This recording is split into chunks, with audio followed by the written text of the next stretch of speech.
Troisième partie de ce chapitre, nous allons étudier, encore une fois, ce rapport, cette fois qu'on peut qualifier d'ambigu, entre les mots et le monde, mais pas seulement les mots, aussi les phrases, c'est-à-dire les structures grammaticales qui nous permettent de cerner la réalité telle qu'elle existe. Et donc, cette troisième partie porte le titre suivant, les mots et le monde, un rapport ambigu, avec un premier paragraphe qui pose la question: les mots ressemblent-ils à ce qu'ils désignent? C'était déjà un petit peu en germe dans la deuxième partie du cours.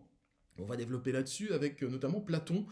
Platon qui va consacrer une partie de son dialogue Cratyle. Vous vous souvenez que les dialogues de Platon qui mettent en scène son maître Socrate ont parfois des noms un petit peu bizarres. Cratyle, c'est un prénom qui existait dans la Grèce antique, donc peut-être des idées pour vos futurs bébés, hein, dans quelques années, quand vous aurez des enfants. Appelez votre fils Cratyle, allons-y, pourquoi pas.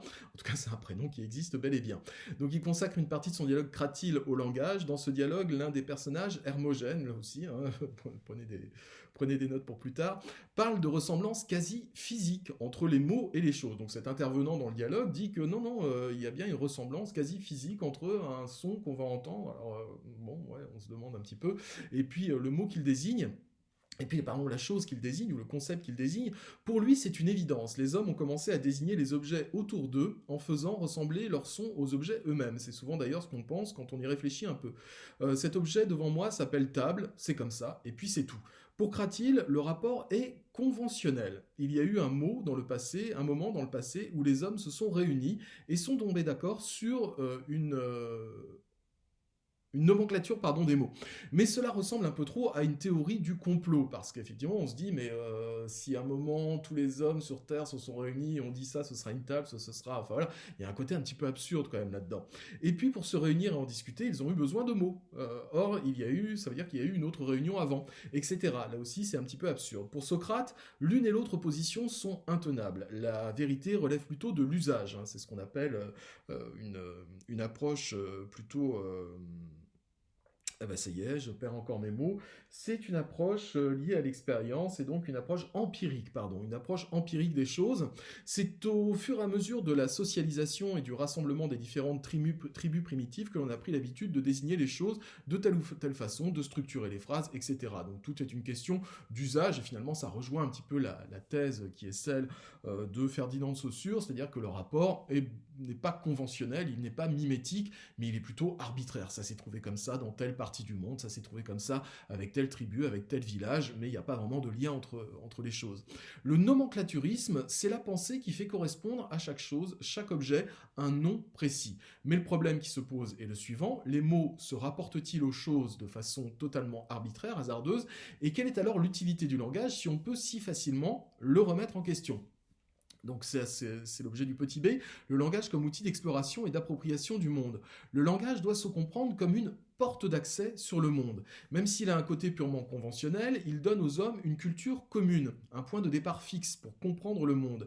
Même si on peut en critiquer certains aspects, il est trop important dans nos cultures pour qu'on puisse s'en passer ou pour qu'on puisse le négliger. Et puis je vous rappelle une chose, c'est que les traductions sont toujours possibles, même quand elles sont très difficiles. Lorsque Champollion, le linguiste Champollion, déchiffre ce qui est écrit sur la pierre de Rosette, hein, ça se passe dans les premières études sur l'Égypte antique, on trouve une pierre avec des hiéroglyphes qui datent de l'Égypte antique. Le problème, c'est qu'on n'a aucun moyen de savoir à quoi correspond l'oiseau, à quoi correspond l'œil, etc. Et puis, Champollion va faire des études un petit peu plus approfondies, il va trouver des récurrences, c'est-à-dire des signes qui reviennent sur la tablette, et au fur et à mesure, va réussir à décoder cette fameuse tablette, alors qu'il n'avait aucun élément au langage, aucun élément au départ.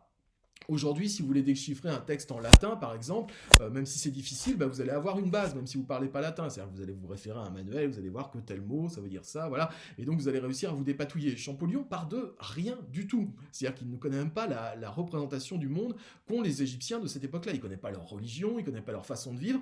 Et pourtant, il va réussir à faire une correspondance entre notre langue actuelle et la langue à déchiffrer. Donc, ça veut bien dire qu'il y a malgré tout des passerelles d'un langage à l'autre, même s'ils sont culturellement très éloignés et aussi très éloignés dans le temps.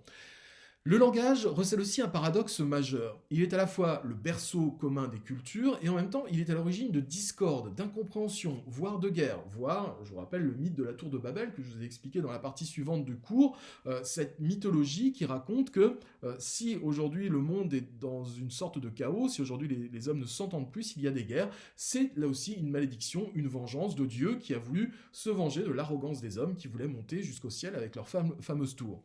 Et puis dernière idée, la psychanalyse freudienne a été une découverte dans laquelle le langage servait de repère pour sortir de la pathologie. Pathologie, vous êtes atteint de quelque chose, vous avez un problème, vous avez un blocage, eh bien la psychanalyse va vous permettre de mettre des mots, comme on dit de façon très générale chez les psychanalystes, la psychanalyse c'est mettre des mots, M-O-T-S, sur les mots M-A-U-X. Il y a quelque chose qui ne va pas en moi, il y a quelque chose qui cloche, j'arrive pas à m'en dépatouiller, je vais m'adresser à un spécialiste qui va m'aider à mettre les mots précis sur ces mots qui sont en moi. Donc voir le nom Talking Cure, cure par le langage, hein, je vous rappelle que c'est le surnom que Freud avait donné à son analyse psychanalytique quand il l'avait créé, à la fin du 19e siècle. En effet, si le patient névrosé ou psychotique ne réussit pas à mettre des mots sur ces mots, il est condamné à revivre indéfiniment le passé et d'en souffrir toute sa vie. Verbaliser, parler, c'est tenter d'évacuer les symptômes avant qu'ils ne se transforment en souffrance. Cette phrase est de Sigmund Freud et vous pouvez la mémoriser, elle est très importante. Alors, il devait y avoir une conclusion pour ce chapitre, je vous la donnerai directement, puisqu'on n'aura pas le temps de la faire ensemble. Voilà pour ce chapitre consacré au langage, à très bientôt pour d'autres chapitres en distanciel toujours, malheureusement.